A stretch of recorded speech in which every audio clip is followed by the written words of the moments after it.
Good evening. We, the Zoom players, are proud to present William Shakespeare's The Comedy of Errors. Act 1, Scene 1. A hall in Duke Solinus' palace. Enter Duke Solinus, Aegeon, Gaoler, officers, and other attendants. Proceed, Solinus, to procure my fall, and by the doom of death end woes and all. Merchant of Syracuse, plead no more. I am not partial to infringe our laws. The enmity and discord of which late sprung from the rancorous outrage of your duke to merchants, our well-dealing countrymen, who wanting guilders to redeem their lives have sealed his rigorous statutes with their bloods, excludes all pity from our threatening looks.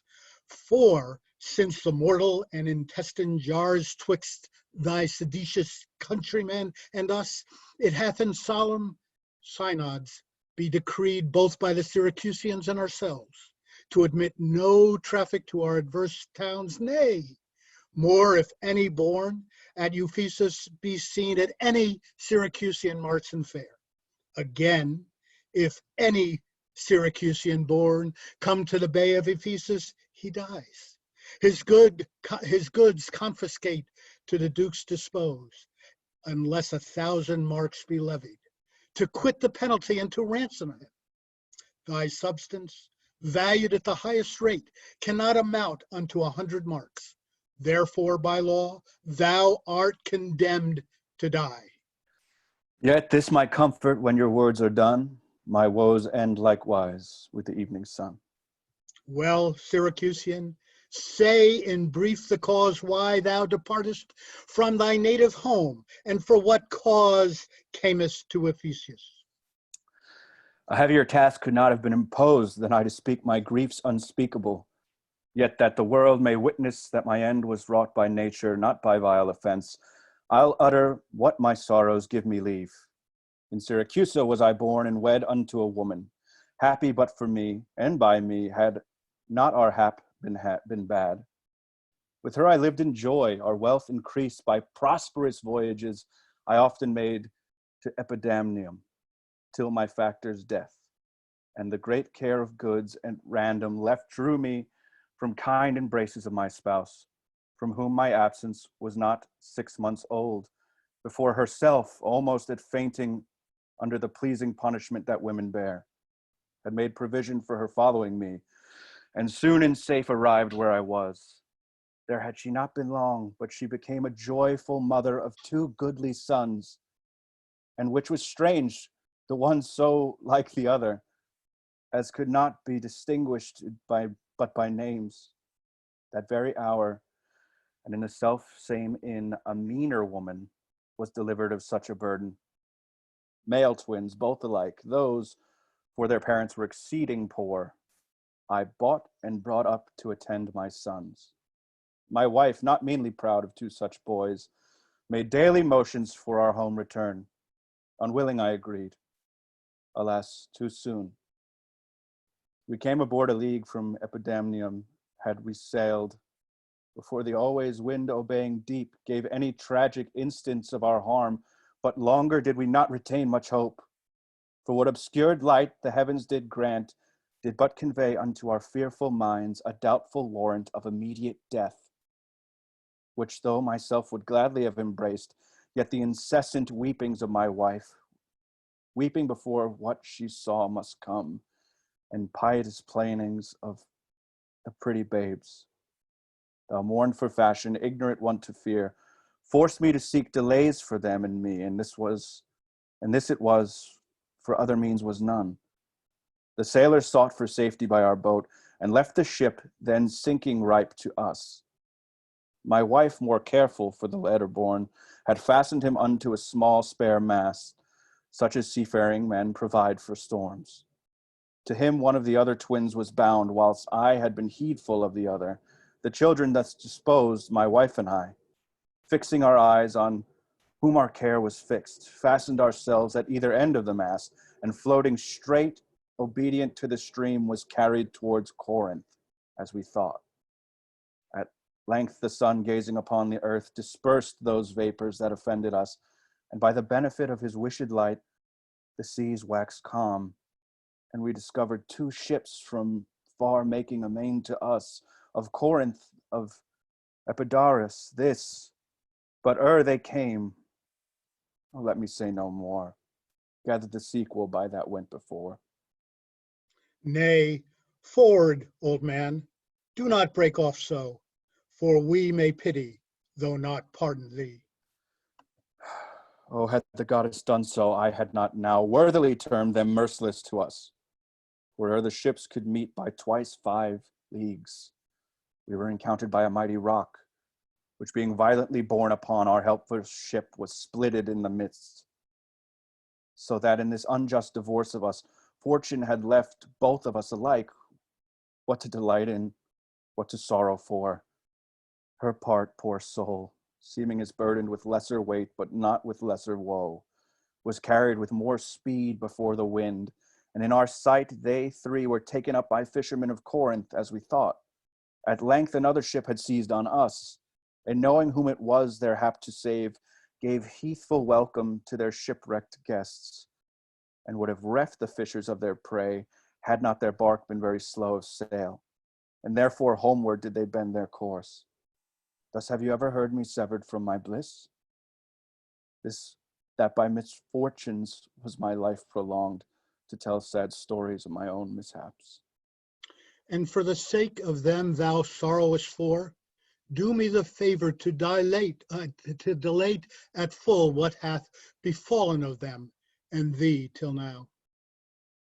My youngest boy, and yet my eldest care, at 18 years became inquisitive after his brother, and importuned me that his attendant, so his case was like, reft of his brother, but retained his name, might bear him company in the quest of him. Whom whilst I labored of a love to see, I hazarded the loss of whom I loved. 5 summers I have spent in furthest Greece, roaming clean through the bounds of Asia, and coasting homeward came to Ephesus.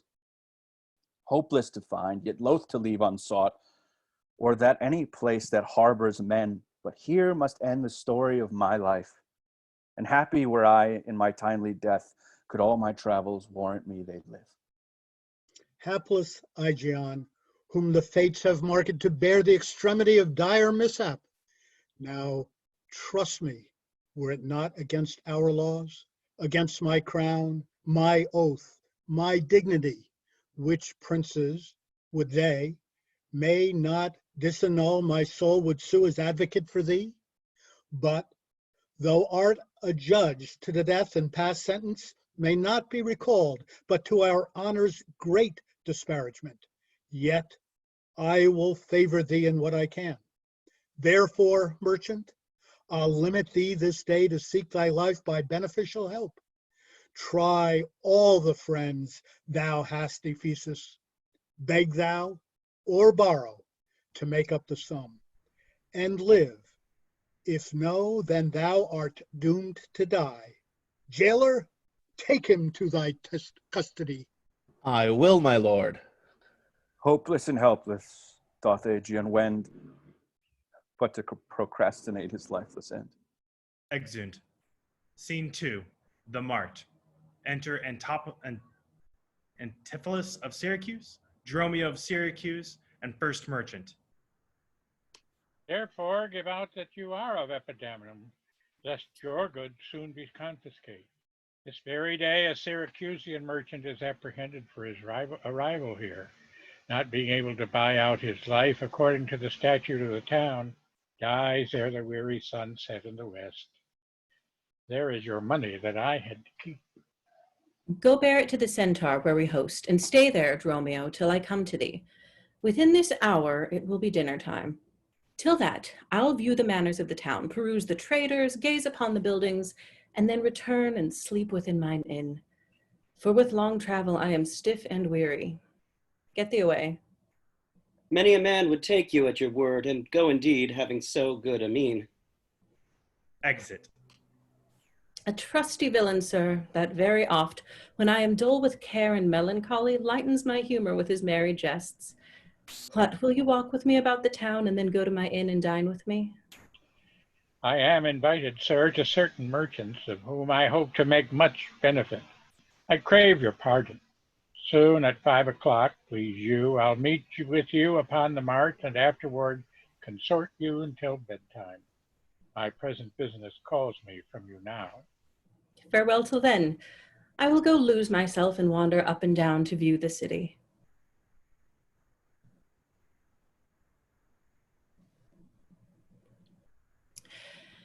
Sir, I commend you to your own content.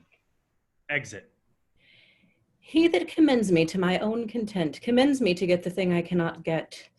I to the world am like a drop of water that in the ocean seeks another drop, who falling there to find his fellow forth, unseen, inquisitive, confounds himself. So I, to find a mother and a brother, in quest of them, unhappy lose myself. Enter Dromio of Ephesus. Here comes the almanac of my true date. What now? How chance thou art returned so soon? Returned so soon? Rather approach too late. The capon burns. The pig falls from the spit. The clock had stricken 12 upon the bell. My mistress made it 1 upon my cheek. She is so hot because the meat is cold. The meat is cold because you have not come home. You come not home because you have no stomach. You have no stomach, having broke your fast. But we that know it is fast and pray are penitent for your default today. Stop in your wind, sir. Tell me this, I pray. Where have you left the money that I gave you? Oh, 6pence that I had Wednesday last to pay the saddler for my mistress's crupper. The saddler had it, sir. I kept it not. I am not in a sportive humor now. Tell me and dally not, where is the money? We being strangers here, how darest thou trust so great a charge from thine own custody? I pray you, ere as you sit at dinner, I from my mistress come to you in post. If I return, I shall be post indeed, for she will score upon your fault upon my pate. Methinks your maw, like mine, should be your clock, and strike you home without a messenger. Come, Dromio, come. These jests are out of season. Reserve them till a merrier hour than this. Where is the gold I gave in charge to thee? To me, sir? Why, you gave no gold to me. Come on, sir knave, have done your foolishness, and tell me now how thou hast disposed thy charge. My charge was but to fetch you from the mart, home to your house, the Phoenix, sir, to dinner. My mistress and her sister stays for you. In what safe place have you bestowed my money? Or I shall break that merry sconce of yours that stands on tricks when I am undisposed. Where is the 1,000 marks thou hadst of me? I have some marks of yours upon my pate, some of my mistress's marks upon my shoulders, but not 1,000 marks between you both. If I should pay your worship those again, perchance you will not bear them patiently. Thy mistress marks? What mistress, slave, hast thou? Your worship's wife, my mistress at the Phoenix.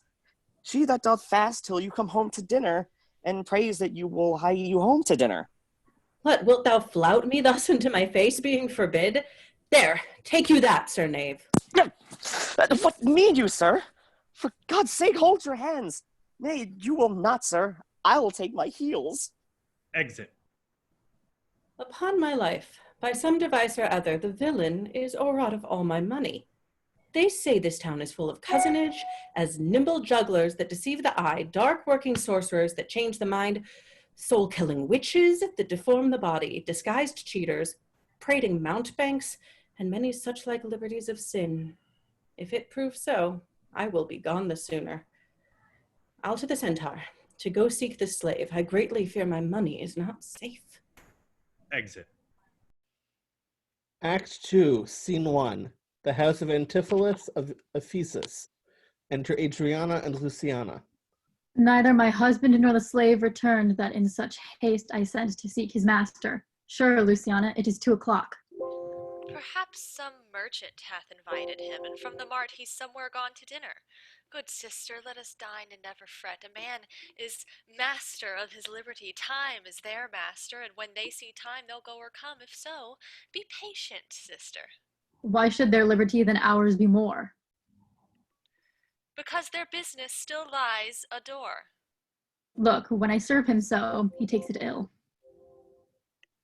Oh no, he is the bridle of your will. There's none but asses will be bridled so. Why, headstrong liberty is lashed with woe. There's nothing situate under heaven's eye, but hath his bound in earth, in sea, in sky. The beasts, the fishes, and the winged fowls are their male subjects and at their controls. Men, more divine, the masters of all these, lords of the wide world and wild watery seas, endued with intellectual sense and souls of more preeminence than fish and fowls, are masters to their females and their lords. Then let your will attend on their accords. This servitude makes you to keep unwed. Not this, but troubles of the marriage bed.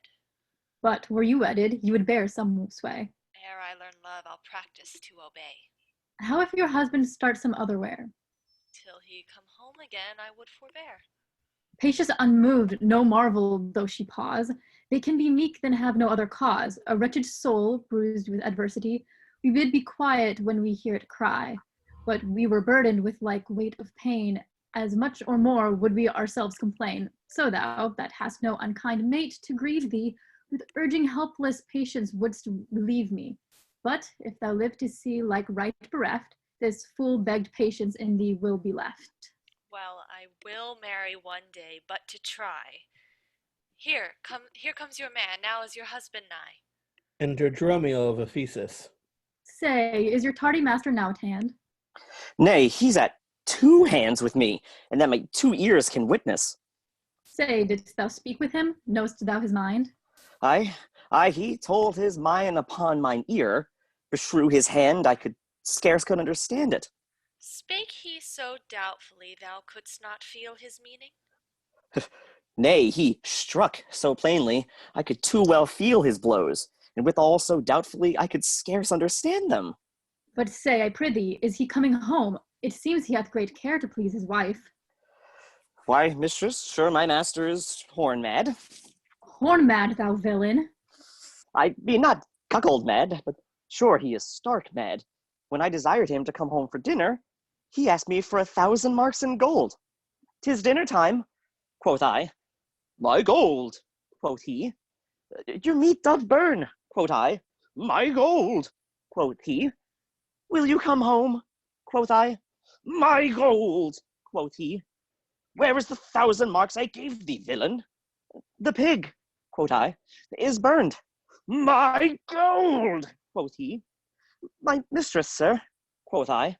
Hang up thy mistress. I know not thy mistress.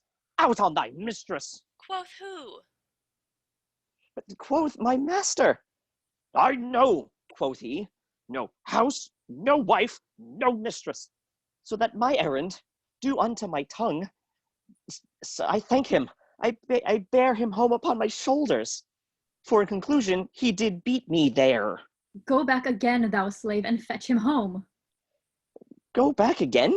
And be new beaten home? For God's sake, send some other messenger. Back, slave, or will break thy pate across. And he will bless that cross with other beating. Between you and I shall have a holy head. Prating peasant, fetch. Shy master home. I am so round with you, as you with me, that like a football you'd spurn me thus. You spurn me hence, and he will spurn me hither. If I last in the service, you must case me in leather. Exit. Fie, how impatience lureth in your face. His company must do his minions grace, whilst I at home starve for a merry look. Hath homely age the alluring beauty took from my poor cheek, then he hath wasted it. Are my discourses dull? Barren my wit? If voluble and sharp discourse be marred, unkindness blunts it more than marble hard. Do their gay vestments his affections bait? That's not my fault. He's master of my state. What ruins are in me that can be found by him not ruin, that he's the ground of my defeatures, my decayed fare. A sunny look of his would soon repair, but too unruly dear, he breaks the pale and feeds from home. Poor I am but his tale. Self-harming jealousy, fie, beat it hence. Unfeeling fools can with such wrongs dispense. I know his eye doth homage otherwhere, or else what lets it but he would be here. Sister, you know he promised me a chain. Would that alone he would detain, so he would keep fair quarter with his bed. I see the jewel best enameled with will lose his beauty, yet the gold bides still. Let others touch, and often touching will, wear gold, and no man that hath a name, by falsehood and corruption doth it shame. Since that my beauty cannot please his eye, I'll weep what's left away, and weeping die. How many fond fools serve mad jealousy? Exeunt. Scene 2, a public place. Enter Antipholus of Syracuse. The gold I gave to Dromio is laid up, safe at the centaur, and the heedful slave is wandered forth, and care to seek me out by computation in mine host's report. I could not speak with Dromio since at first I sent him from the mart. See, here he comes. Enter Dromio of Syracuse. How now, sir? Is your merry humor altered? As you love strokes, so jest with me again. You know no centaur? You received no gold? Your mistress sent to have me home to dinner? My house was at the Phoenix. Wast thou mad that thou so madly thou didst answer me? What answer, sir? When spake I such a word? Even now, even here, not half an hour since. I did not see you since you sent me hence home to the centaur with the gold you gave me. Villain, thou didst deny the gold's receipt, and toldst me of a mistress and a dinner, for which I hope thou feltst I was displeased. I am glad to see you in this merry vein. What means this jest? I pray you, master, tell me. Yea. Dost thou jeer and flout me in the teeth? Thinkst thou I jest? Hold, take thou that, and that! Beating him. Hold, sir, for God's sake, now your jest is earnest. Upon what bargain do you give it me? Because that I familiarly sometimes do use you for my fool and chat with you, your sauciness will jest upon my love, and make a common of my serious hours. When the sun shines, let foolish gnats make sport, but creep in crannies when he hides his beams. If you will jest with me, know my aspect, and fashion your demeanor to my looks, or I will beat this method in your sconce. Sconce, call you it? So you would leave battering. I had rather have it ahead, and you use these blows long. I must get a sconce for my head, and ensconce it too, or else I shall seek my wit in my shoulders. But I pray, sir, why am I beaten? Dost thou not know? Nothing, sir, but that I am beaten. Shall I tell you why? Aye, sir, and wherefore? For they say every why hath a wherefore. Why, first, for flouting me, and then, wherefore, for urging it the second time to me. Was there ever a man thus beaten out of season, when in the why and the wherefore is neither rhyme nor reason? Well, sir, I thank you. Thank me, sir, for what? Marry, sir, for this is something that you gave me for nothing. I'll make you amends next, to give you nothing for something. But say, sir, is it dinner time? No, sir, I think the meat wants that I have. In good time, sir, what's that? Tasting. Well, sir, then 'twill be dry. If it be, sir, I pray you eat none of it, Your reason? lest it make you choleric and purchase me another dry basting. Well, sir, learn to jest in good time. There's a time for all things. I durst have denied that before you were so choleric. By what rule, sir? Marry, sir, by a rule as plain as the plain bald pate of Father Time himself. Let's hear it. There's no time for a man to recover his hair that grows bald by nature. May he not do it by fine and recovery? Yes, to pay a fine for a periwig and recover the lost hair of another man. Why is time such a nigard of hair, being as it is so plentiful in excrement? Because it is a blessing that he bestows upon beasts, and what he hath scanted men in hair, he hath given them in wit. Why, but there's many a man hath more hair than wit. Not a man of those, but he hath the wit to lose his hair. Why, thou didst conclude hairy men plain dealers without wit? The plainer dealer, the sooner lost. Yet he loseth it in a kind of jollity. For what reason? For two, and sound ones too. Nay, not sound, I pray you. Sure ones then. Nay, not sure, in a thing falsing. Certain ones then. Name them. The one, to save the money that he spends in trimming, the other, that at dinner they should not drop into his porridge. You would all this time have proved there is no time for all things. Marry, and did, sir.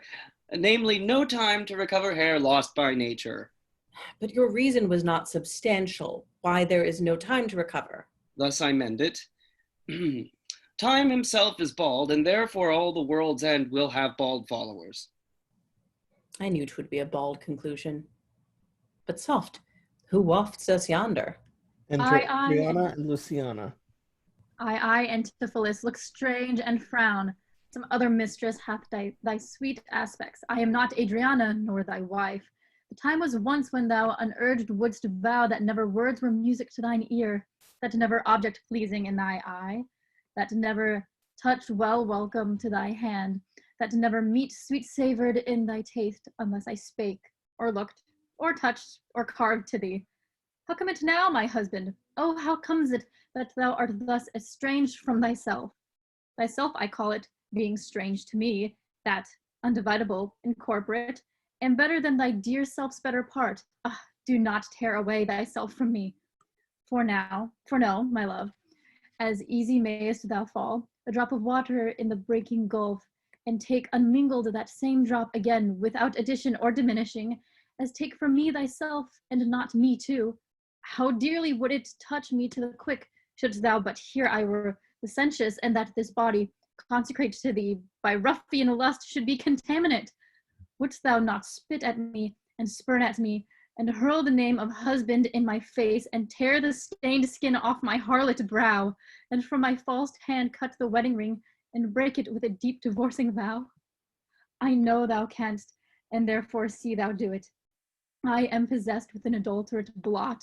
My blood is mingled with the crime of lust, for if we two be one and thou play false, I do digest the poison of thy flesh, being strumpeted by thy contagion. Keep then far league and truce with thy true bed. I live unstained, thou undishonored.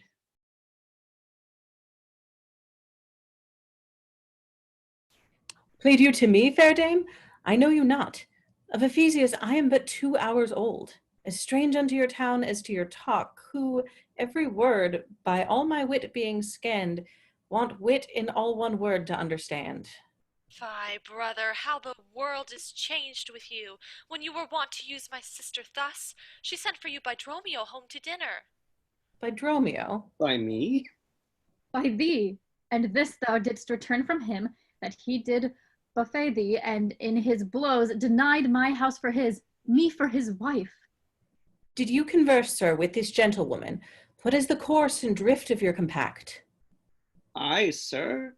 I never saw her till this time. Villain, thou liest, for even her very words didst thou deliver to me on the mart. I never spake with her in all my life. How can she thus then call us by our names, unless it be by inspiration? How ill agrees it with your gravity to counterfeit thus grossly with your slave, abetting him to thwart me in my mood? Be it my wrong, you are from me exempt, but wrong not that wrong with a more contempt. Come, I will fasten on this sleeve of thine. Thou art an elm, my husband, I a vine, whose weakness, married to thy stronger state, makes me with thy strength to communicate. If aught possess thee from me, it is dross, usurping ivy, brier, or idled moss, who, all for want of pruning, with intrusion infect thy sap and live on thy confusion. To me she speaks, she moves me for her theme. What, was I married to her in my dream? Or sleep I now and think I hear all this? What error drives our eyes and ears amiss? Until I know this sure uncertainty, I'll entertain the offered fallacy. Dromio, go bid the servants spread for dinner. Oh, for my beads. I cross me for a sinner. This is the fairyland. Oh, spite of spites, we talk with goblins, owls, and sprites. If we obey them not, this will ensue. They'll suck our breath, or pinch us black and blue. Why pratest thou to thyself and answerest not? Dromio, thou drone, thou snail, thou slug, thou sot. I am transformed, master, am I not? I think thou art of mind, and so am I. Nay, master, both in mind and in my shape. Thou hast thine own form. No, I am an ape. If thou art changed to aught, 'tis to an ass. 'Tis true. She rides me, and I long for grass. 'Tis so, I am an ass.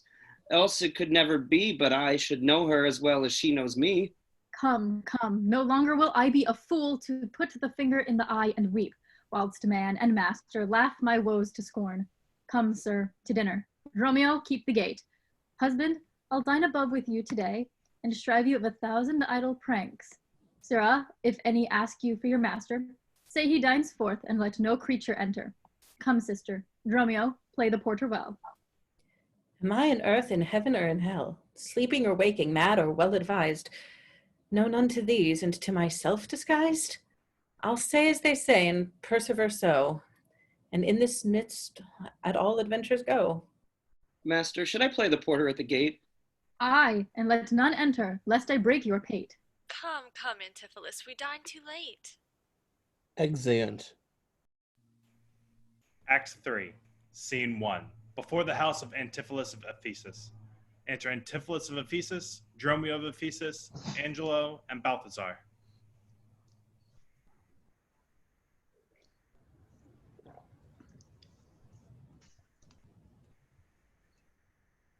Natasha? Is Heather. Oh, you're right, it's Heather. My bad. Is Heather here? Yeah. Good Signor Angelo, you must excuse us all. My wife is shrewish when I keep not hours. Say that I lingered with you at your shop to see the making of her carcanet, and that tomorrow you will bring it home. But here's a villain that would face me down. He met me on the mart, and that I beat him and charged him with 1,000 marks in gold, and that I did deny my wife and house. Thou drunkard, thou! What didst thou mean by this? Say what you will, sir, but I know what I know. That you beat me at the mart. I have your hand to show. If the skin were parchment, and the blows you gave were ink, your own handwriting would tell you what I think. I think thou art an ass. Marry, so it doth appear. By the wrongs I suffer and the blows I bear, I should kick, being kicked, and being at that pass, you would keep from my heels and beware of an ass. You're sad, Signor Balthasar. Pray God our cheer may answer my good will and your good welcome here. I hold your dainties cheap, sir, and you're welcome, dear. Oh, Signor Balthasar, eat. Either at flesh or fish, a tableful of welcome makes scarce one dainty dish. Good meat, sir, is common, that every churl affords. And welcome more common, for that's nothing but words. Small cheer and great welcome makes a merry feast. Aye, to a miserly host, and more sparing guest. But though my cates be mean, take them in good part. Better cheer may you have, but not with better heart. But soft, my door is locked. Go bid them let us in. Maud, Bridget, Marion, Sissel, Jillian, Gin.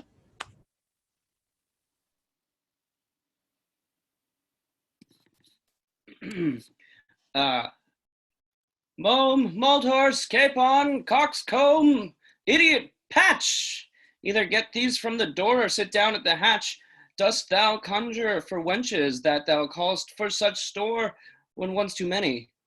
Go, get thee from the door. What Patch is made our porter? My master stays in the street. Let him walk from whence he came, lest he catch cold on's feet. Who talks within there? Ho! Open the door. Right, sir. I'll tell you when, and you tell me what for. Wherefore? For my dinner. I have not dined today. Nor today here you must not. Come again when you may. What art thou that keepest me out from the house I owe? The porter for this time, sir, and my name is Dromio. Oh, villain! Thou hast stolen both mine office and my name. The one ne'er gave me credit, the other mickle blame. If thou hast been Dromio today in my place, thou wouldst have changed thy face for a name, or thy name for an ass. What a quail is there, Dromio? Who are those at the gate? Let my master in, Lucy. Faith, no, he comes too late, and so tell your master. Oh, Lord, I must laugh. Have at you with a proverb, shall I set in my staff? Have at you with another that's... When, can you tell? If thy name be called Luce, thou hast oft answered him well. Do you hear your minion? You'll let us in, I hope. I thought to have asked you. And you said no. So, come help. Well struck, there was blow for blow. Thou baggage, let me in. Can you tell for whose sake? Master, knock the door hard. Let him knock till it ache. You'll cry for this minion if I beat the door down. What needs all that? And a pair of socks in the town?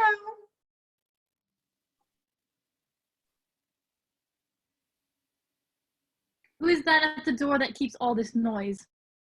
By my troth, your town is troubled with unruly boys. Are you there, wife?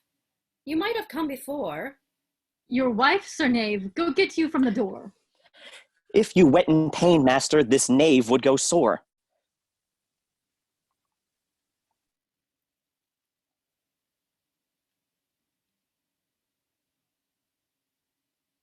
Ari? Sorry, my computer bugged out and I logged. Here is neither cheer, sore, nor welcome. We would have fain have either. In debating which was best, we shall part with neither. They stand at the door, master. Bid them welcome hither. There is something in the wind that we cannot get in. You would say so, master, if your garments were thin. Your cake there is warm within. You stand here in the cold. It would make a man mad as a buck to be so bought and sold.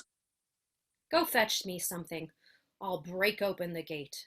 Break anything here and I'll break your knave's pate. A man may break a word with you, sir, and words are but wind. Aye, break it in your face, so he break it not behind.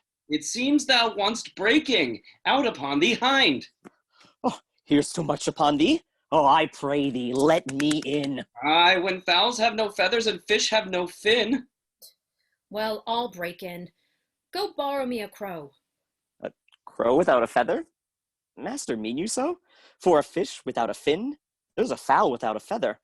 If a crow help us in, sir, we'll pluck a crow together. Go get thee gone, fetch me an iron crow. Have patience, sir. Oh, let it not be so. Herein you war against your reputation and draw within the compass of suspect the unviolated honor of your wife. Once this, your long experience of her wisdom, her sober virtue, years and modesty plead on her part some cause to you unknown? And doubt not, sir, but she will well excuse why at this time the doors are made against you. Be ruled by me. Depart in patience, and let us all to the Tiger go to dinner. And about evening come yourself alone, to know the reason of this strange restraint. If by strong hand you offer to break in now, in the stirring passage of the day, a vulgar comment will be made of it. And that supposed by the common route against your yet ungalled estimation, that may with foul intrusion enter and dwell upon your grave when you are dead. For slander lives upon succession, forever housed where it gets possession. You have prevailed. I will depart in quiet, and in despite of mirth, mean to be merry. I know a wench of excellent discourse, pretty and witty, wild and yet too gentle. There we will dine. This woman that I mean, my wife, but I protest, without desert, hath oft times upbraided me withal. To her we will to dinner. Get you home, and fetch the chain. By this I know 'tis made. Bring it, I pray you, to the Porpentine. For there's the house, that chain will I bestow, be it for nothing but to spite my wife upon mine hostess there. Good sir, make haste. Since mine own doors refuse to entertain me, I'll knock elsewhere, to see if they'll disdain me. I'll meet you at the place some hour hence. Do so. This jest shall cost me some expense. Exeunt. Scene 2, the same. Enter Luciana and Antipholus of Syracuse. And may it be that you have quite forgot a husband's office? Shall, Antipholus, even in the spring of love, thy love springs rot? Shall love in building grow so ruinous? If you did wed my sister for her wealth, then for her wealth's sake use her with more kindness, or if you like elsewhere, do it by stealth. Muffle your false love with some show of blindness. Let not my sister read it in your eyes. Be not thy tongue thy own shame's orator. Look sweet, be fair, become disloyalty. Apparel vice like virtue's harbinger. Bear a fair presence, though your heart be tainted. Teach sin the carriage of a holy saint. Be secret false. What need she be acquainted? What simple thief brags of his own attaint? 'Tis double wrong to truant with your bed, and let her read it in thy looks at board. Shame hath a bastard fame, well managed. Ill deeds are doubled with an evil word. Alas, poor women, make us but believe, being compact of credit, that you love us. Though others have the arm, show us the sleeve. We in your motion turn, and you may move us. Then, gentle brother, get you in again. Comfort my sister, cheer her, call her wife. 'Tis holy sport to be a little vain, when the sweet breath of flattery conquers strife. Sweet mistress, what your name is else I know not, nor by what wonder you do hit of mine. Less in your knowledge and your grace you show not than our earth's wonder, more than earth divine. Teach me, dear creature, how to think and speak. Lay open to my earthly gross conceit, smothered in errors, feeble, shallow, weak, the folded meaning of your words' deceit. Against my soul's pure truth, why labor you to make it wander in an unknown field? Are you a god? Would you create me new? Transform me then, and to your power I'll yield. But if that I am I, then well I know your weeping sister is no wife of mine, nor to her bed no homage do I owe. Far more to you do I decline. Oh, train me not, sweet mermaid, with thy note, to drown me in thy sister's flood of tears. Sing, siren, for thyself, and I will dote. Spread o'er the silver waves thy golden hairs, and as a bed I'll take them and there lie, and in that glorious supposition think, he gains by death that hath such means to die. Let love, being light, be drowned if she sink. What, are you mad that you do reason so? Not mad, but mated, how I do not know. It is a fault that springeth from your eye. For gazing on your beams, fair sun being by. Gaze where you should, and that will clear your sight. As good to wink, sweet love, as look on night. Why call you me love? Call my sister so. Thy sister's sister. That's my sister. No, it is thyself, mine own self's better part, mine eye's clear eye, my dear heart's dearer heart, my food, my fortune, and my sweet hope's aim, my soul earth's heaven, and my heaven's claim. All this my sister is, or else should be. Call thyself sister sweet, for I am thee. Thee will I love, and with thee lead my life. Thou hast no husband yet, nor I no wife. Give me thy hand. Oh, soft air, hold you still. I'll fetch my sister to get her goodwill. Why, how now, Dromio? Where run'st so fast? Do you know me, sir? Am I Dromio? Am I your man? Am I myself? Thou art Dromio, thou art my man, thou art thyself. I am an ass, I am a woman's man, besides myself. What woman's man, and how besides thyself? Besides thyself? Marry, sir, besides myself. I am due to a woman, one that claims me, one that haunts me, one that will have me. What claim lays she to thee? Marry, sir, such a claim as you would lay to your horse, and she would have me as a beast. Not that I, being a beast, she would have me, but that she, being a very beastly creature, lays claim to me. What is she? A very reverent body. Aye, such a one as a man may not speak of without he say, Sir Reverence. I have but lean luck in the match, and yet she is a wondrous fat marriage. How dost thou mean a fat marriage? Marry, sir, she's the kitchen wench in all Greece, and I know not what use to put her to, but I make a lamp of her and run her from her by her own light. I warrant her rags and the tallow in them will burn a Poland winter. If she lives till doomsday, she'll burn a week longer than the whole world. What complexion is she of? Swart, like my shoe, but her face nothing half so clean kept, for why she sweats. A man may go over shoes in the grime of it. That's a fault that water will not mend. No, sir. Will mend. No, sir, 'tis in grain. Noah's flood could not do it. What's her name? Nell, sir, but her name in 3/4, that's an L in 3/4, will not measure her from hip to hip. Then she bears some breadth. No longer from head to foot than from foot to hip. She is spherical. Like a globe, I could find out countries in her. In what part of her body stands Ireland? Mary, in her buttocks. I found it by the bogs. Where's Scotland? I found it by the Baroness, hard in the palm of her hand. Where's France? In her forehead, armed and reverted, making war against her heir. Where's England? I looked for the chalky cliffs, but I could find no whiteness in them. But I guess it stood in her chin by the salt rim that ran between France and it. Where's Spain? Faith, I saw it not, but I felt it hot in her breath. Where America, the Indies? Oh, sir, upon her nose, all over, embellished with rubies, carbuncles, sapphires, declining their rich aspect to the hot breath of Spain, who sent whole armados of carracks to be ballast at her nose. Where stood Belgia, the Netherlands? Oh, sir, I did not look so low. To conclude, this drudge or diviner laid claim to me, called me Dromio, sweared I was assured to her, told me what privy marks I had about me, as the mark of my shoulder, the mole in my neck, the great wart on my left arm, that I amazed ran from her as a witch.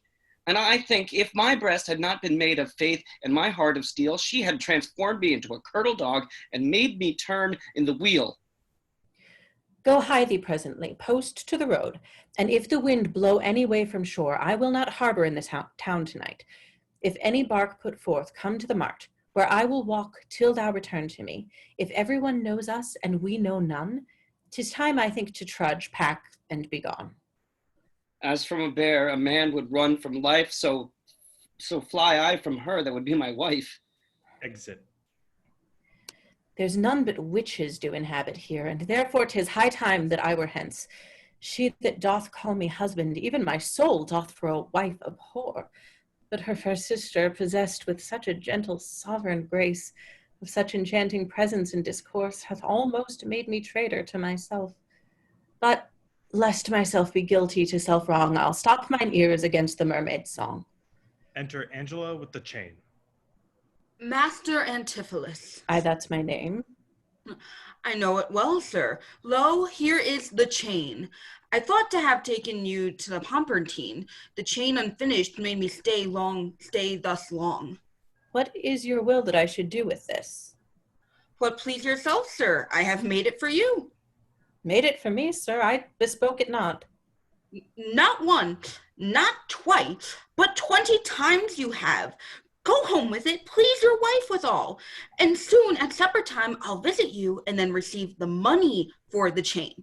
I pray you, sir, receive the money now, for fear you ne'er see chain nor money more. You are a merry man, sir.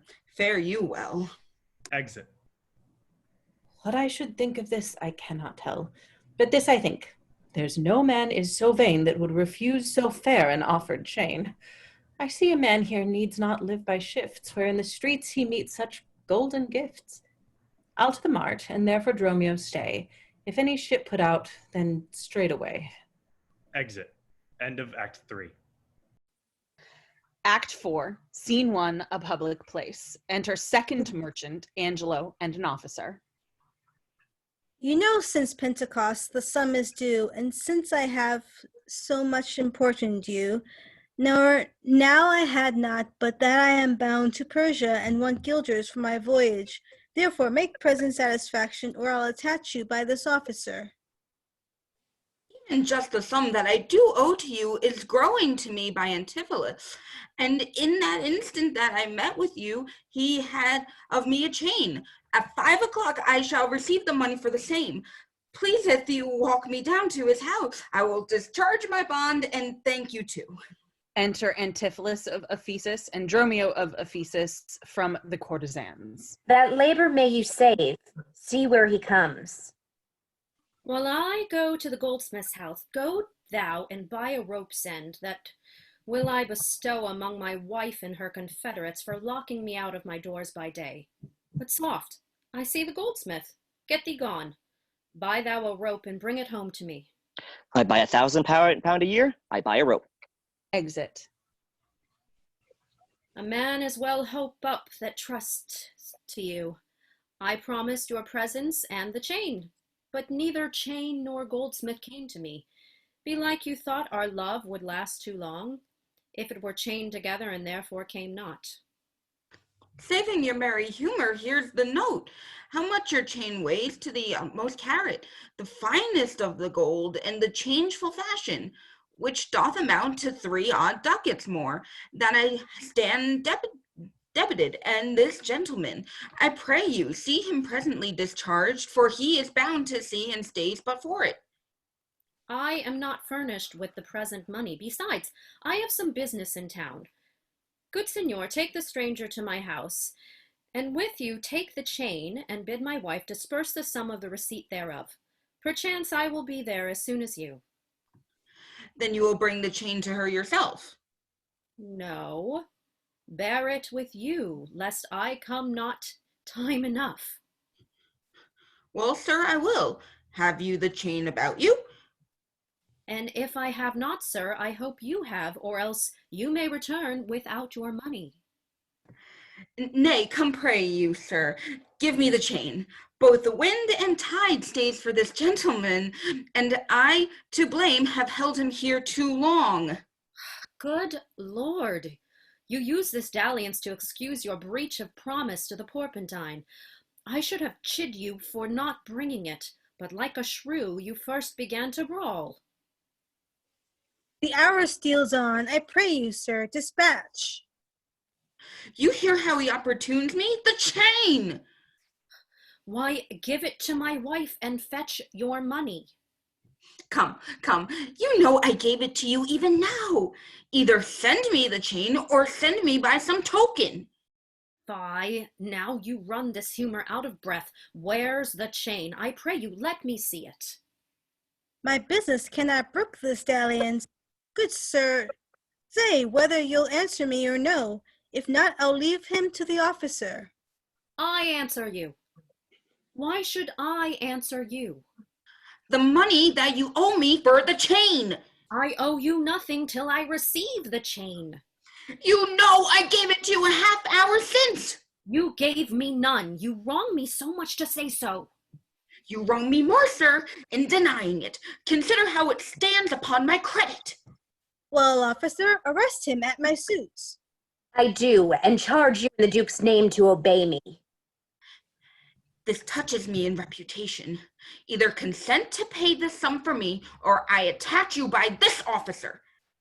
Consent to pay thee I never had. Arrest me, foolish fellow, if thou darest. Here is thy fee.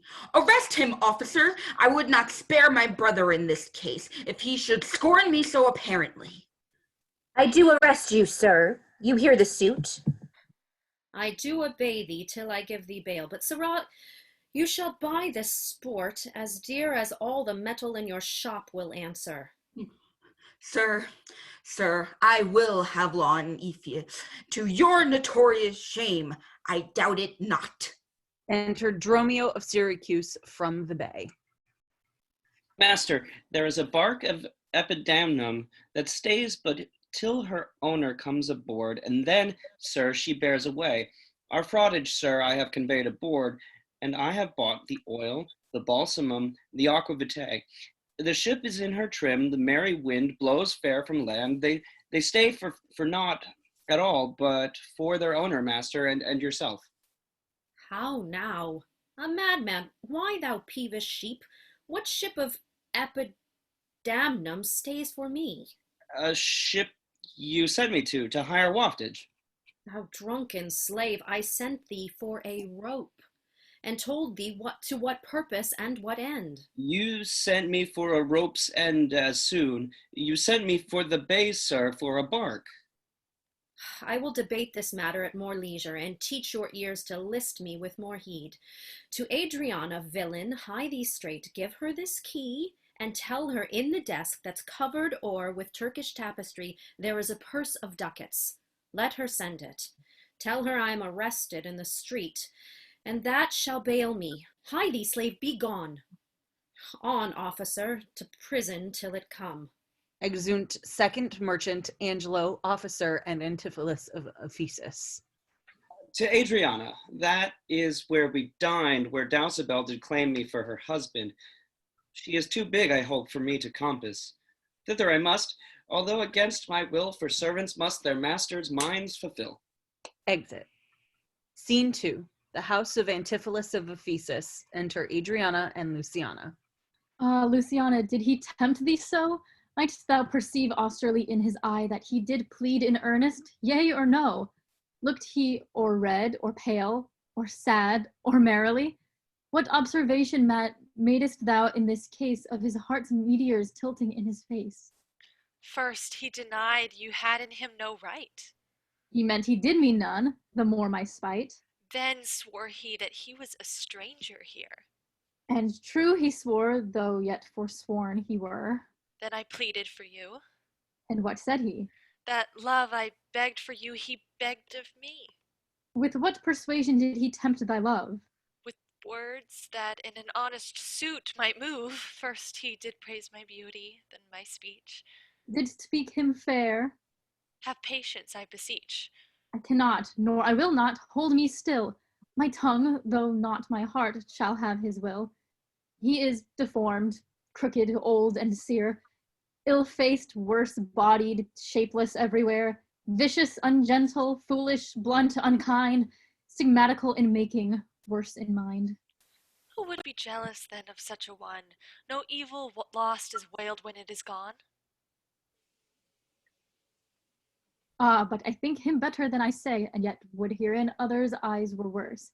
Far from her nest the lapwing cries away, my heart prays for him, though my tongue do curse. Enter Dromio of Syracuse. Here, go, the desk, the purse, sweet. Now make haste. How hast thou lost thy breath? By running fast. Where is thy master, Dromio? Is he well? No, he's in Tartar's limbo, worse than hell. A devil in an everlasting garment hath him. One whose hard heart is buttoned up with steel. A fiend, a fury, pitiless and rough. A wolf. Nay, worse, a fellow all in buff. A back friend, a shoulder clapper. One that countermands the passage of alleys, creeks, and narrow lands. A hound that runs counter, yet draws dry full well. One that before the judgment carries poor souls to hell. Why, man? What is the matter? I do not know the matter. He's rested on the case. What, is he arrested? Tell me at whose suit? I know not at whose suit he is arrested well, but he's in a suit of buff which rested him, that I can tell. Will you send him Mistress Redemption, the money in his desk? Go fetch it, sister. Exit Luciana. This I wonder at, that he, unknown to me, should be in debt. Tell me, was he arrested on a band? Not on a band, but on a stronger thing. A chain, a chain. You not hear it ring? What, the chain? No, the bell. 'Tis time that I were gone. It was 2 ere I left him, and now the clock strikes 1. The hours come back, that I did never hear. Oh yes, if any hour meet a sergeant, it turns back for very fear. As if time were in debt, how fondly dost thou reason. Time is a very bankrupt and knows more than he's worth to a season. No, he's a thief, too. Have you not heard men say that time comes stealing on by day, night and day? If time be in debt and theft, and a sergeant in the way, hath he not reason to turn back an hour in a day? Re-enter Luciana with a purse. Go, Dromio, there's the money. Bear it straight, and bring thy master home immediately. Come, sister, I am pressed down with conceit. Conceit, my comfort and my injury. Exeunt. Scene 3, a public place. Enter Antipholus of Syracuse. There's not a man I meet but doth salute me, as if I were their well-acquainted friend, and every one doth call me by my name. Some tender money to me, some invite me, some others give me thanks for kindnesses, some offer me commodities to buy. Even now a tailor called me in his shop, and showed me silks that he had bought for me, and therewithal took measure of my body. Sure, these are but imaginary wiles, and Lapland sorcerers inhabit here. Enter Dromio of Syracuse. Master, here's the gold you sent me for. What, have you got the picture of the old Adam new apparelled? What gold is this? What Adam dost thou mean? Not that Adam that kept the paradise, but that Adam that keeps the prison. He that goes in the calf's skin that was killed for the prodigal, he that came behind you, sir, like an evil angel, and bid you forsake your liberty. I understand thee not. No? Why, 'tis plain a case. He that went like a bass viol in a case of leather, the man, sir, that when gentlemen are tired gives them a sob and rests them. He, sir, that takes pity on decayed men and gives them suits of durance. He that sets his rest to do more exploits with his mace than Morris Pike. What, thou meanst an officer? Aye, sir. The sergeant of the band, he that brings any man to answer, that breaks his band. One that thinks a man always going to bed and says, "Good God, give you good rest." Well, sir, there rest in your foolery. Is there any? Why, sir, I brought you word an hour since that the bark expedition put forth tonight, and then were you hindered by the sergeant to tarry for the hoy delay. Here are the angels that you sent for to deliver you. The fellow is distract, and so am I. And here we wander in illusions. Some blessed power deliver us from hence. Enter Courtesan.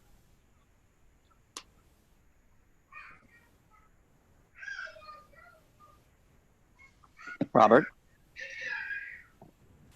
Well met, Master Antipholus. I see, sir, you have found the goldsmith now. Is that the chain you promised me today? Satan avoid, I charge thee, tempt me not. Master, is this Mistress Satan? It is the devil. Nay, she is worse. She is the devil's dam. And here she comes in the habit of a light wench, and therefore comes that the wenches say, "God damn me."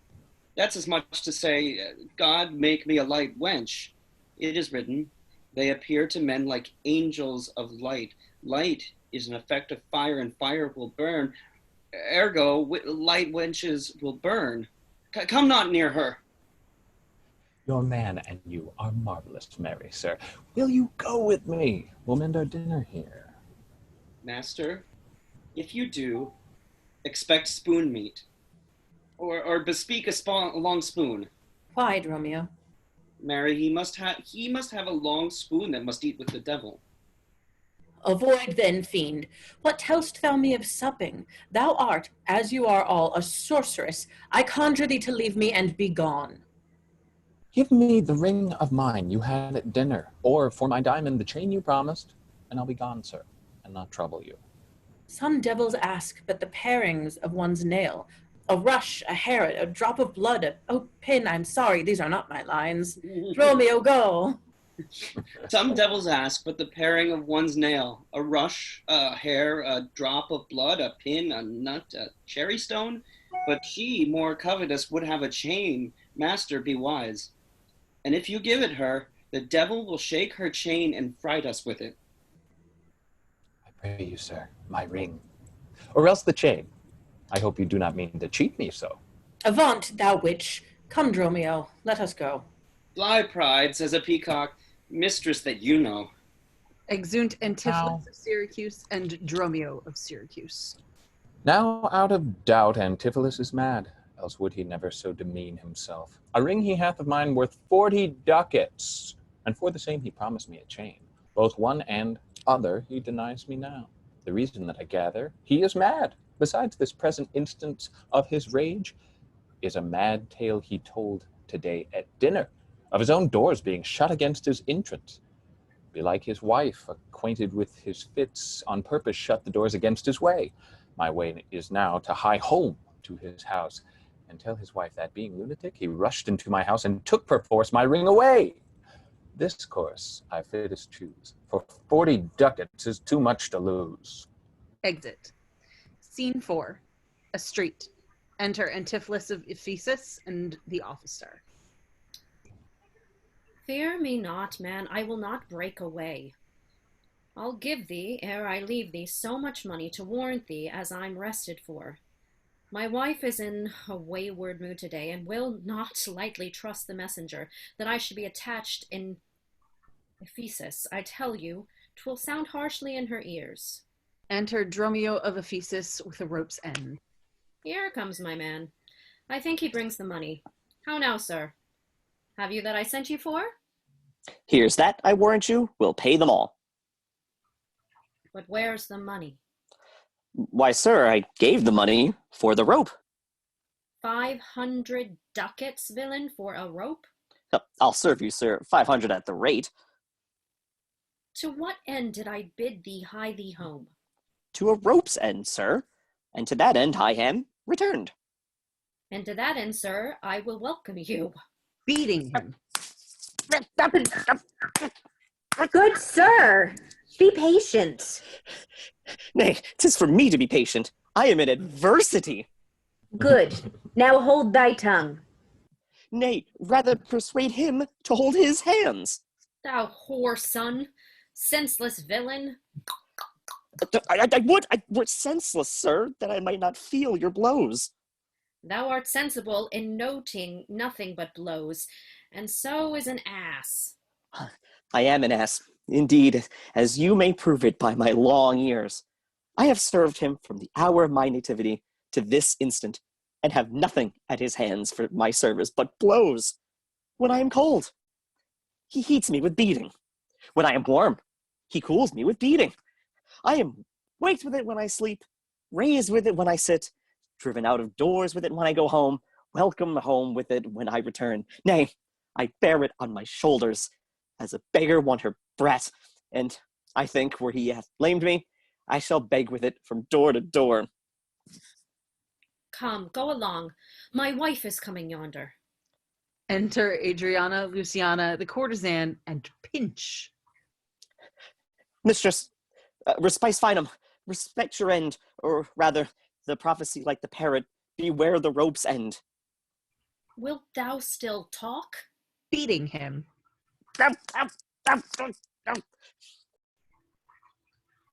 How say you now? Is not your husband mad? His incivility confirms no less. Good Dr. Pinch, you are a conjurer. Establish him in his true sense again, and I will please you what you will demand. Alas, how fiery and how sharp he looks. Mark how he trembles in his ecstasy. Give me your hand and let me feel your pulse. There is my hand, and let it feel your ear. Striking him. I charge thee, Satan, housed within this man, to yield possession to my holy prayers, and to thy state of darkness, hie thee straight. I conjure thee by all saints in heaven. Peace, doting wizard, peace. I am not mad. Oh, that thou wert not, poor distressed soul. You minion, you. Are these your customers? Did this companion with the saffron face revel and feasted at my house today, whilst upon me the guilty doors were shut, and I denied to enter my house? Oh, husband, God doth know you dined at home, where would you had remained until this time, free from these slanders and this open shame. Dined at home? Thou villain, why sayest thou so? Sir, sooth to say, you did not dine at home. Were not my doors locked up and I shut out? Perdie, your doors were locked and you shut out. And did not she herself revile me there? Sans fable, she herself reviled you there. Did not her kitchen maid rail, taunt, and scorn me? Certes she did. The kitchen vestal scorned you. And did not I rage depart from thence? In verity you did. My bones bear witness, that since have felt the vigor of his rage. It's good to soothe him in these contraries. It is no shame, the fellow finds his vein, and yielding him humorous well frenzy. Thou hast stubborn the goldsmith to arrest me. Alas, I sent you money to redeem you by Dromio here, who came in haste for it. Money by me? Heart and goodwill you might, but surely, master, not a rag of money. Whence not thou to her for a purse of ducats? He came to me and I delivered it. And I am witness with her that she did. God and the rope maker bear me witness that I was sent for nothing but a rope. Mistress, both man and master is possessed. I know it by their pale and deadly looks. They must be bound and laid in some dark room. Say, wherefore didst thou lock me forth today, and why dost thou deny the bag of gold? I did not, gentle husband, lock thee forth. And gentle master, I receive no gold, but I confess, sir, that we were locked out. Dissembling villain, thou speakst false in both. Dissembling harlot, thou art false in all, and art confederate with a damned pack to make a loathsome abject scorn of me. But with these nails I'll pluck out these false eyes that would behold in me this shameful sport. Enter 3 or 4 and offer to bind him. He strives. Oh, bind him, bind him. Let him not come near me.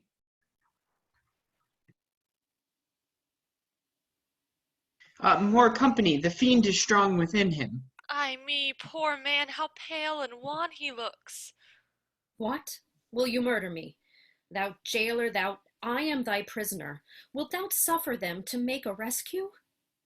Masters, let him go. He is my prisoner, and you shall not have him. Go bind this man, for he is frantic too. They offer to bind Dromio of Ephesus. What wilt thou do, thou peevish officer? Hast thou delight to see a wretched man do outrage and displeasure to himself? He is my prisoner. If I let him go, the debt he owes will be required of me. I will discharge thee ere I go from thee. Bear with me forthwith unto his creditor, and knowing how the debt grows, I will pay it. Good master doctor, see him safe conveyed home to my house. O most unhappy day. O most unhappy strumpet. Master, I am here entered in bond for you. Out on thee, villain. Wherefore dost thou mad me? Will you be bound for nothing? Be mad, good master. Cry, the devil! God help poor souls, how idly they do talk. Go, bear him hence. Sister, go you with me. Exeunt all but Adriana, Luciana, officer, and courtesan. Say now, whose suit is he arrested at? One Angelo, a goldsmith. Do you know him? I know the man. What is the sum he owes? 200 ducats. Say, how grows it due? Due for a chain your husband had of him. He did bespeak a chain for me, but had it not.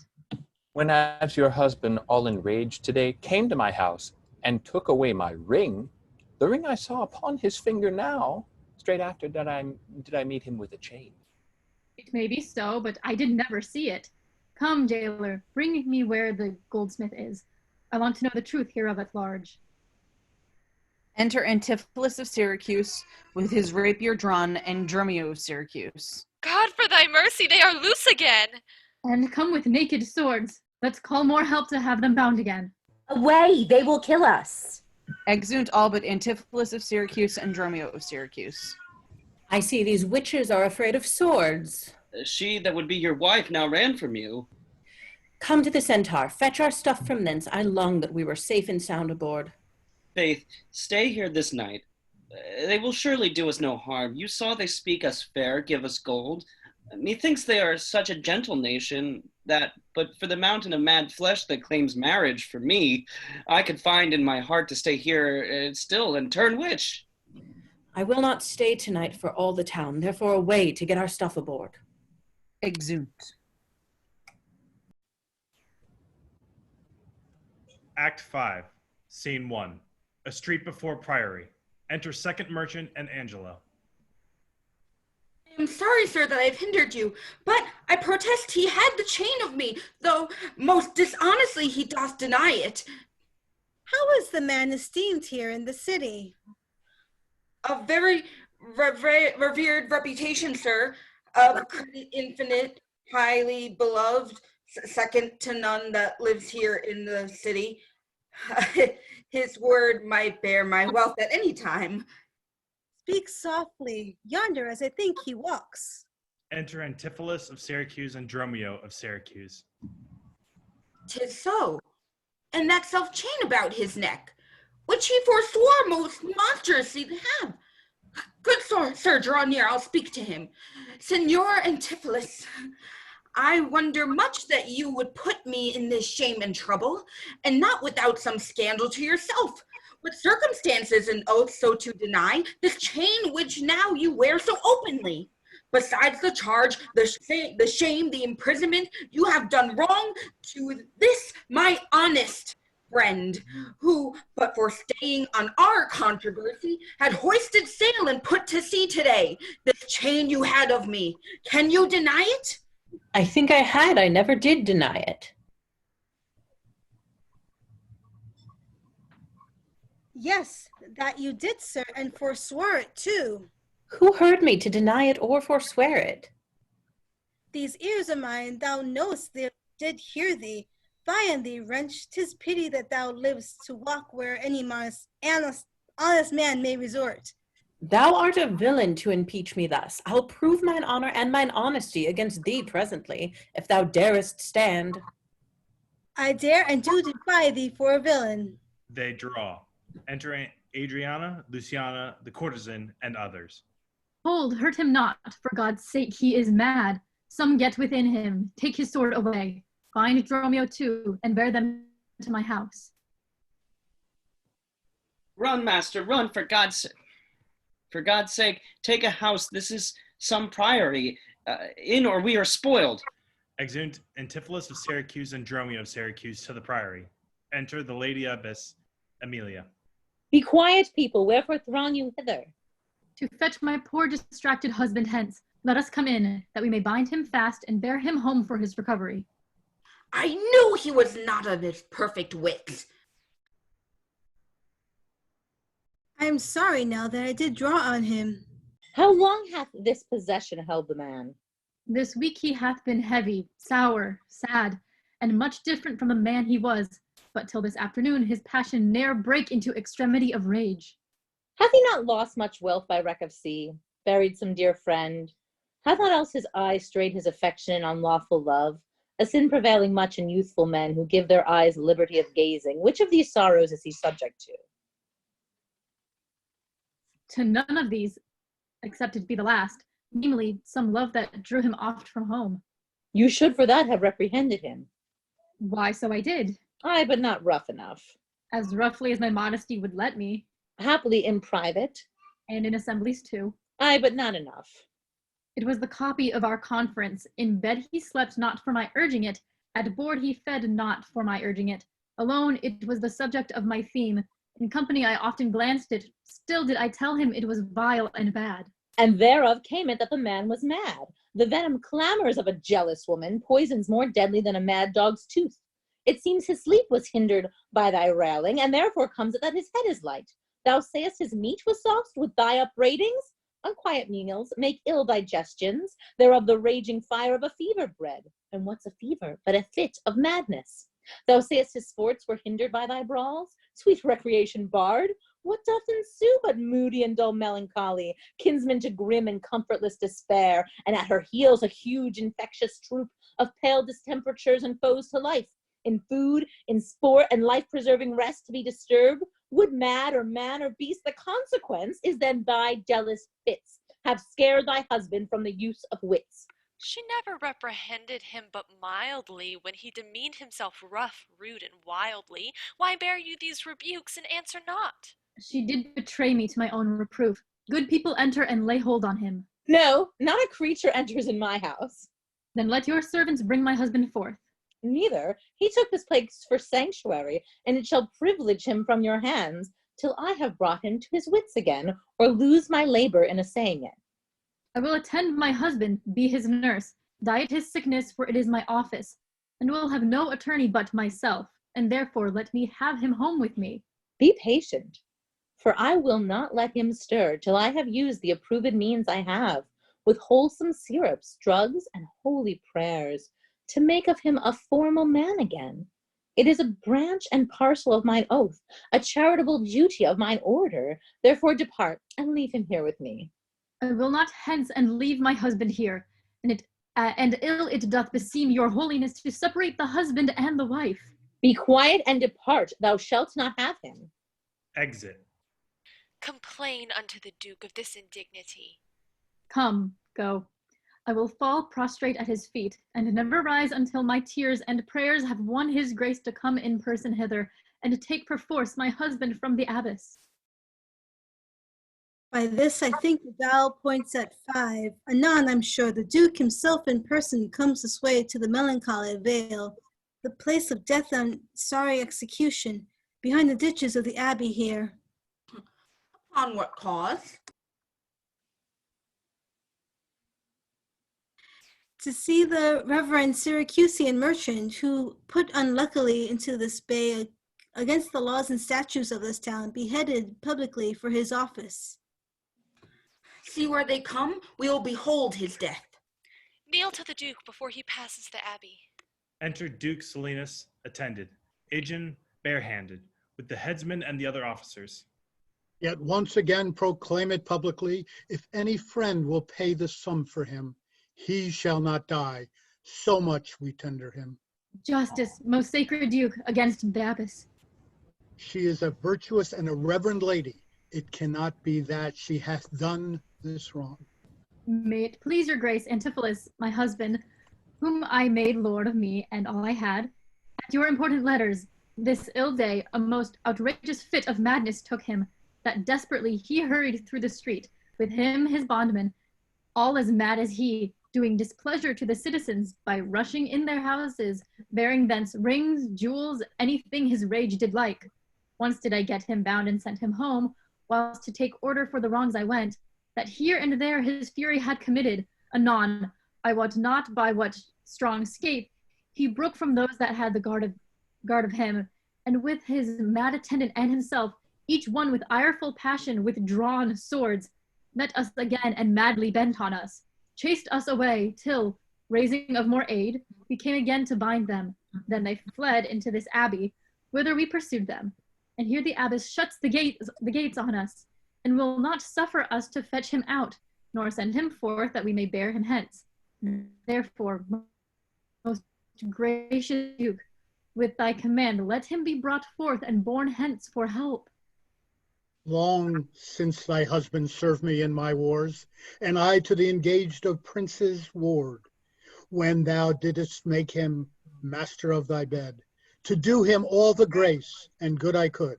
Go, some of you, knock at the abbey gate, and bid the lady obsessed come to me.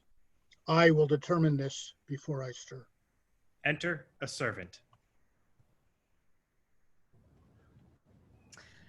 Oh, mistress, mistress, shift and save yourself. My master and his man are both broke loose, beaten the maids around, and bound the doctor, whose beard they have singed off with brands of fire, and ever as it blazed, they threw on him great pails of puddled mire and quenched the hair. My master preaches patience to him, and the while his man with scissors nicks him like a fool. And sure, unless you send some present help between them, they will kill the conjurer. Peace, fool, thy master and his man are here, and that is false thou dost report to us. Mistress, upon my life I tell you true. I have not breathed almost since I did see it. He cries for you and vows if he can take you to scorch your face and to disfigure you. Cry within. Hark, hark, I hear him, mistress, fly, be gone. Come, stand by me, fear nothing, guard with halberds. Ay me, it is my husband. Witness you that he is born about invisible. Even now we housed him in the abbey here, and now he's there, past thought of human reason. Enter Antipholus of Ephesus and Dromio of Ephesus. Justice, most gracious Duke, oh, grant me justice, even for the service that long since I did thee, when I bestrid thee in the wars and took deep scars to save thy life. Even for the blood that I then lost for thee, now grant me justice. Unless the fear of death doth make me dote, I see my son Antipholus and Dromio. Justice, sweet prince, against that woman there. She whom thou gavest to me to be my wife, that hath abused and dishonored me, even in the strength and height of injury. Beyond imagination is the wrong that she this day hath shameless thrown upon me. Discover how, and thou shalt find me just. This day, great Duke, she shut the doors upon me, while she with harlots feasted in my house. A grievous fault. Say, woman, didst thou so? No, my good lord, myself, he, and my sister today did dine together. So befall my soul, as this is false, he burdens me withal. Ne'er may I look on day nor sleep on night, but she tells to your highness simple truth. O perjured woman, they are both forsworn. In this the madman justly chargeth them. My liege, I am advised what I say, neither disturbed with the effect of wine, nor heady rash provoked with raging ire, albeit my wrongs might make one wiser mad. This woman locked me out this day from dinner. That goldsmith there, were he not packed with her, could witness it, for he was with me then, who parted with me to go fetch a chain, promising to bring it to the Porpentine, where Balthasar and I did dine together. Our dinner done, and he not coming thither, I went to seek him in the street. I met him, and in his company that gentleman there did this perjured goldsmith swear me down that I this day of him received the chain, which God he knows I saw not. For the which he did arrest me with an officer. I did obey, and sent my peasant home for certain ducats. He with none returned. Then fairly I bespoke the officer to go in person with me to my house. By the way we met my wife, her sister, and a rabble more of vile confederates. Along with them they brought one Pinch, a hungry, lean-faced villain, a mere anatomy, a mountebank, a threadbare juggler, and a fortune-teller, a needy, hollow-eyed, sharp-looking wretch, a dead-looking man, this pernicious slave, forsooth, took on him as conjurer, and gazing in mine eyes, feeling my pulse, and with no face as 'twere outfacing me, cries out I was possessed. Then altogether they fell upon me, bound me, bore me thence, and in a dark and dankish vaulted home there left me and my band, bound together, till gnawing with my teeth my bonds in sunder, I gained my freedom, and immediately ran hither to your grace, who I beseech to give me ample satisfaction for these deep shames and great indignities. My lord, in truth, thus far I witness with him that he dined not at home, but was locked out. But had he such a chain of thee or no? He had, my lord, and when he ran in here, these people saw the chain about his neck. Besides, I will be sworn. Besides, I will be sworn these ears of mine heard you confess that you had the chain of him after you first forswore it in the mart, and therefore I drew my sword on you, and then you fled into the abbey here, from whence I think you are come by miracle. I never came within these abbey walls, nor ever didst thou draw thy sword on me. I never saw the chain, so help me heaven, and this is false you burden me withal. Why, what an intricate and peach this is. I think you have all drunk of circus cup. If here you housed him, here he would have been. If he were mad, he would not plead so coldly. You say he dined at home. The goldsmith here denies that saying. Sirrah, what say you?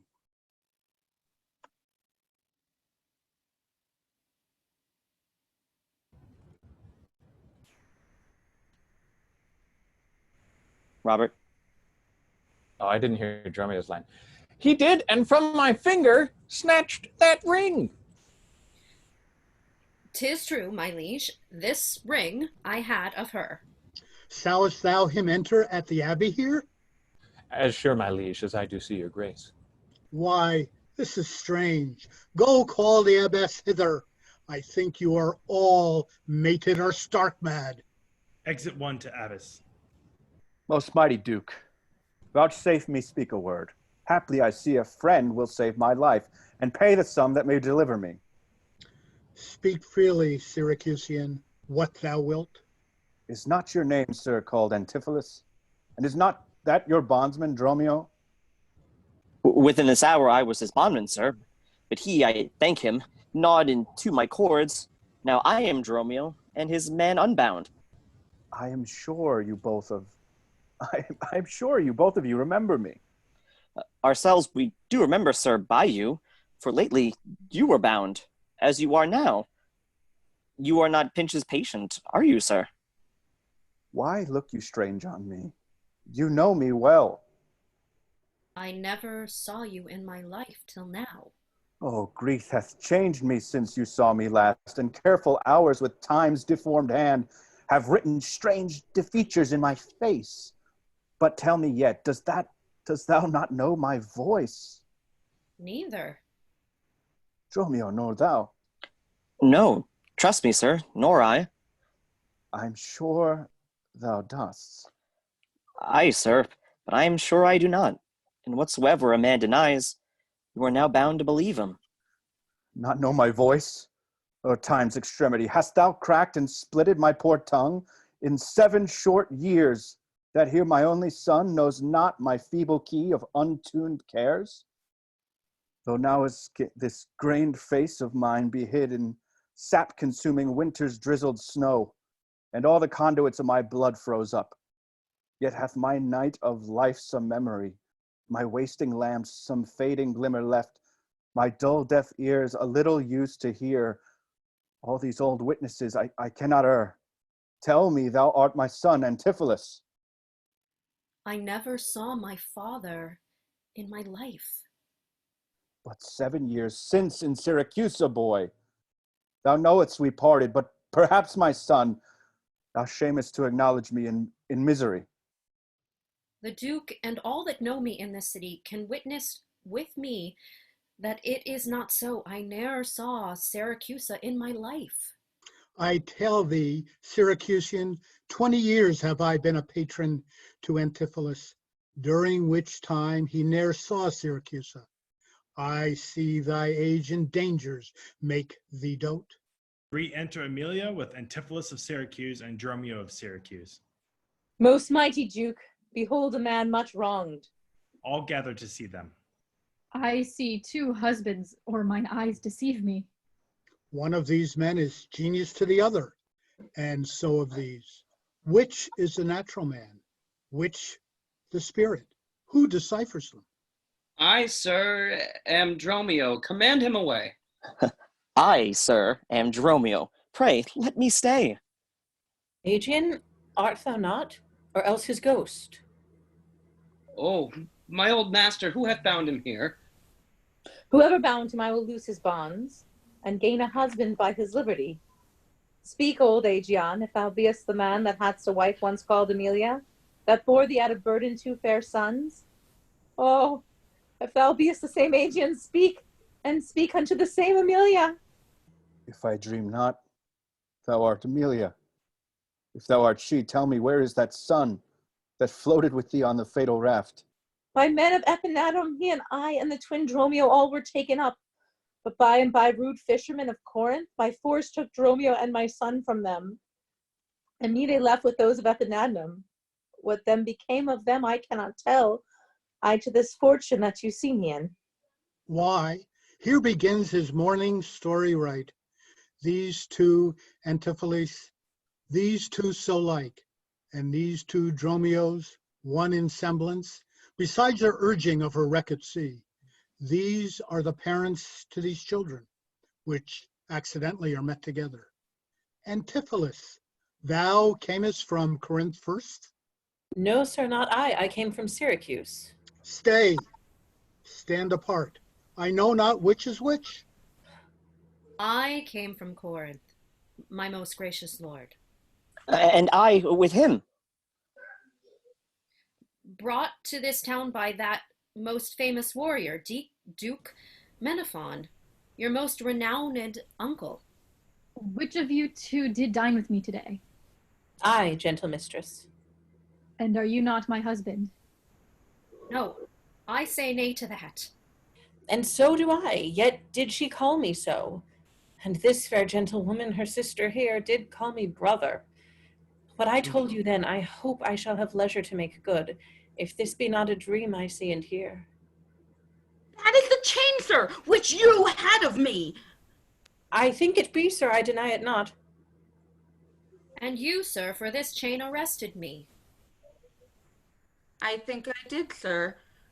I deny it not. I sent you money, sir, to be your bail by Dromio, but I think he brought it not. No, none by me. This purse of ducats I received from you, and Dromio, my man, did bring them me. I see we still did meet each other's man, and I was ta'en for him, and he for me. And thereupon these errors all arose. These ducats pawn I for my father here. It shall not need. Thy father hath his life. Sir, I must have that diamond from you. There, take it.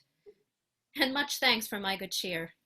Renowned Duke, vouchsafe to take the pains to go with us into the abbey here, and here at large discoursed all our fortunes and all that are assembled in this place, that by this sympathized one day's error have suffered wrong, go keep us company, and we shall make full satisfaction.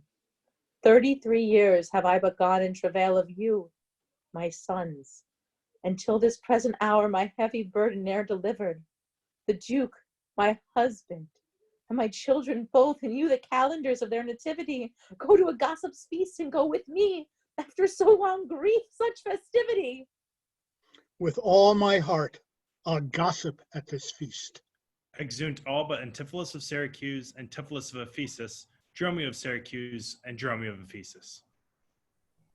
Master, should I fetch your stuff from shipboard? Dromio, what stuff of mine hast thou embarked? Your goods that lay at host, sir, in the Centaur. He speaks to me. I am your master, Dromio. Come, go with us. We'll look to that anon. Embrace thy brother there, rejoice with him.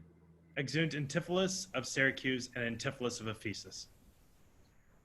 There is a fat friend at your master's house that kitchened me for you today at dinner. She now shall be my sister, not my wife.